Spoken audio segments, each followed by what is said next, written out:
Selasaan dalam diskusi mingguan rutin sambil makan makanan favorit kaum vegan seperti saya, yaitu diskusi sambil menyantap bacang jamur. Kemarin diskusi dibuka dengan pertanyaan kepada saya, Mas, tahu berapa sales revenue BUMN kalau semua BUMN itu dijumlahkan? Bosman sebagai BUMN haters pasti tahu dong. Saya jawab, anjay sialan lu, saya ini bener hater BUMN yang jadi kementerian. Jadi pasti data saya lengkap lah. Jawaban saya disambut gelak tawa bertujuh. Ini ketawa sinikal pastinya karena satu mantan direksi BUMN dan satu lagi masih petinggi BUMN hadir di sana. Lalu saya jawab, omsetnya kalau tidak salah secara akumulasi semua BUMN yaitu sekitar 2.000-an triliun rupiah per tahun. Memang ada apa dengan nanya omset revenue BUMN? Saya bertanya balik. Sebelum dijawab, saya pun lanjut berkata, memangnya mau dilihat dari sisi apa BUMN itu? Dari sisi profit dibanding omset. Jika swasta yang pegang pasti lebih tinggi profitnya.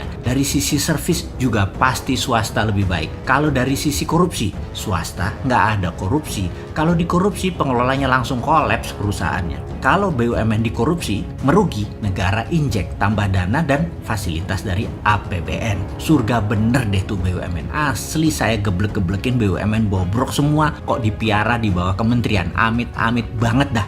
Saya mulai nyolot. Pokoknya enak kerja di BUMN. Ukuran suksesnya gampang. Proyeknya, proyek pemerintah. Komisarisnya, pejabat kementerian terkait dan para pendukung pilpres. Modal kalau kurang, negara yang bantu. Tambah subsidi lagi terhadap harga jual. Seperti pupuk misalnya. Pokoknya siapa saja bisa jadi direksi BUMN. Gak usah pinter, pokoknya nurut diatur. Wes, itu aja syaratnya. Sebuah kalimat yang menunjukkan sinisnya saya dengan BUMN di bawah kementerian. Kenapa Mas Mardigu gak suka sama BUMN sih? Demikian salah satu yang hadir yang baru beberapa kali ketemu, yang belum kenal sekali sifat asli saya. Kalau yang sudah tahu nan tahu banget, saya ini anti pemerintah berbisnis. Saya ini pro UKM dan pro wira swasta. Oke, saya tanya balik kepadanya. Dari sales 2.000 triliun per tahun total BUMN ini, ada berapa yang didapat karena ekspor? Jawabannya mungkin gak ada BUMN ekspor. Sedikit banget kalau ada BUMN ekspor. Raja import mah iya kali. Selama ada BUMN sentralisasi, garansi UKM juga tidak akan tumbuh baik di Indonesia. Jadi yang 2.000 triliun ini sebenarnya pasarnya dan uangnya rakyat Indonesia yang diambil lagi ke perusahaan negara tersebut. Pegawainya BUMN dapat faedah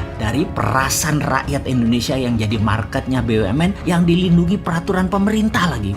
Asli aneh dah bernegaranya. Ini malu-maluin. Masa jualan ke rakyat sendiri? Masa pahlawan devisanya bukan BUMN? Ahli impor iya BUMN. Katanya memuja Tiongkok, tetapi nggak niru Tiongkok. Tiongkok BUMN-nya itu pahlawan devisa, bos. Misalnya mereka kerja membangun di Indonesia, itu menguntungkan Tiongkok. BUMN Tiongkok tuh pahlawan devisa sekali lagi, tetapi menjadi penjajah dan mengambil devisa negara lain. Karena uang keluar dari Indonesia kan cash out, dan itu cash outnya kemana? Ke Tiongkok. Maaf nih ya, bagi pejabat yang sekarang jadi menteri yang memuja Tiongkok, saya bisa bilang salah besar miring ke Tiongkok. Jadi solusinya bagaimana ke depan tentang BUMN? Kalau saya bisa memberi masukan kepada Presiden, kurangi dulu proyek infrastruktur, benahi sektor keuangan negara, benahi sistem perbankan, benahi sistem pembayaran, fokuskan masalah kesehatan yaitu selesaikan COVID. Ada mazhab dalam geoekonomi bernegara dan itu harus disadari oleh kita semua. Tidak ada mazhab ekonomi yang lebih baik dari satu dengan yang lain. Yang ada hanyalah mana yang cocok dipakai dalam situasi yang mana.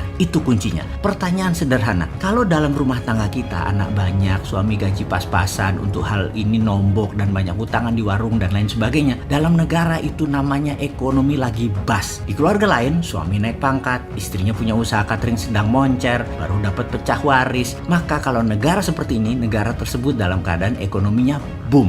Jadi ada ekonomi boom atau summer time dan ada ekonomi bust atau winter time. Saya berusaha menerangkan panjang lebar alasan BUMNisasi ini tidak tepat dan kedua alasan FDI atau foreign direct investment. Dalam artian saya memahami FDI adalah Cinanisasi yang tidak tepat dalam membangun strategi ekonomi bernegara. Karena saat ini winter time lagi bust. Jangan coba-coba FDI, miskin kita malah jadinya. Saya heran dengan FDI. Asing masuk dikasih fasilitas, pajaklah dikasih tax holiday gede, kemudian tarif masuk barang yang murah dan lain sebagainya. Padahal kalau di MMT, ekonomi yang dianut oleh kita kaum Sontoloyo ini, DDI itu lebih penting. Apa itu DDI? Domestic Direct Investment. Itu yang diutamakan, bukan foreign atau asing. Lalu alasan Indonesia nggak ada rupiah sehingga investasinya nggak ada, itu aneh lagi. Indonesia nggak punya rupiah, asli aneh. Kalau Indonesia nggak punya dolar wajar, bukan mata uang kita, tapi nggak punya rupiah, itu aneh bin ajaib. Oke, kita lanjut. Lalu kalau melihat langkah ekonomi makro mikro sekarang lebih parah, malah kesentralisasi BUMN dan kekuatan oligarkinya malah dikuatkan. Ya monggo aja, atau gini deh,